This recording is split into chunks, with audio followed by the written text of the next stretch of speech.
Kaugnay pa rin sa epekto ng Bagyong Hiner, makakapaninam natin si Lieutenant Florentino Sison, Assistant Division Chief of Operations, NDRRMC. Magandang umaga po, sir.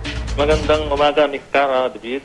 Okay, sir, ano po yung latest update natin sa mga apektadong lugar sa ating bansa ng Bagyong Hiner po? Ang mga tungkol sa apektadong lugar po ay as of kayong umaga, ang aming report po ay meron po tayong total na barangays na naapektuhan, saka 8,298 na families. Pero sa ngayon, ang aming report ay meron po kami 30 evacuation centers, ano po?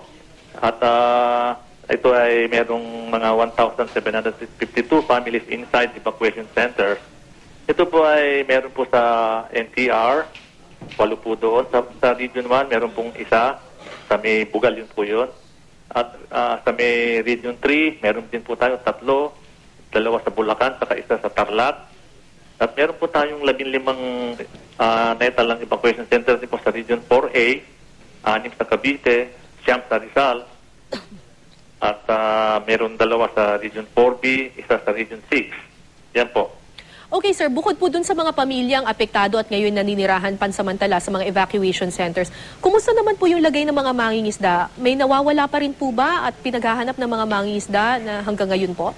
Sa ngayon po, meron kaming report pero under verification po kasi meron po kami natanggap na meron 4 na nawawala sa may Sablayan, Occidental Mindoro. Pero aming binirifika po ba ito? Oo, kasi sir, ako po kagagaling ko lang rin po ng Mindoro at medyo malalakas din nga po yung alon na naranasan namin nung kami pumalaot. So, hindi pa po, sir, sigurado, sir, kung nawawala talaga itong mga mangingisdang ito na galing ng Mindoro? Yun po ang aming ginagawa, yung kami nagkikipag-unayan sa Philippine Coast Guard at sa local na pamahalaan doon para matiyak namin kung totoo nga po ito. Ma'am, so sa ngayon po ay talaga pong medyo malakas pa rin po ang alon sa lugar na yan dahil po sa presence po ng bagyo at dahil sa southwest monsoon. So, saang area po ba exactly, sir, yung talagang malalakas po yung alon? Kasi yung sa experience po namin, sa may Verde Island kami talagang hinagupit ng malakas na alon eh. Itong mga mangingisdang ito, saan po ang tansya ninyo, sir? Ito po ay nasa western seaboard po ng Luzon, ano po.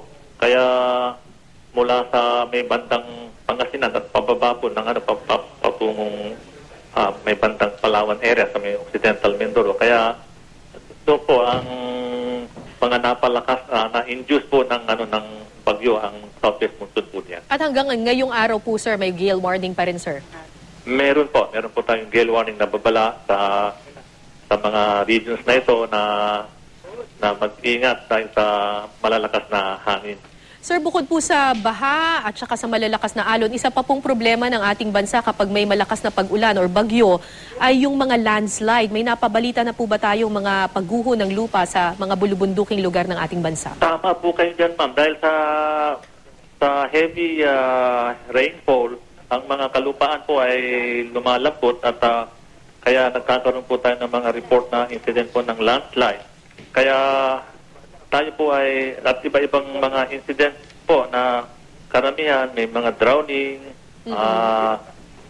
bali meron po tayong flash flood, falling debris, tsaka meron po tayong maritime incident.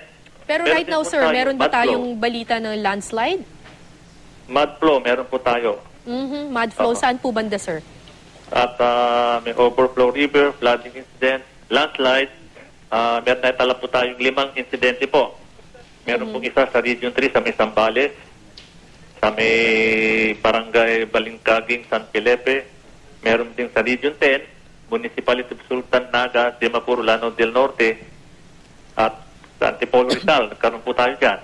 Sa may Sumulong Highway, malapit sa checkpoint ng Barangay Santa Cruz, at 2 lugar po sa Region 4B, isa sa Oriental Mindoro, at isa sa Busoanga, Palawan po.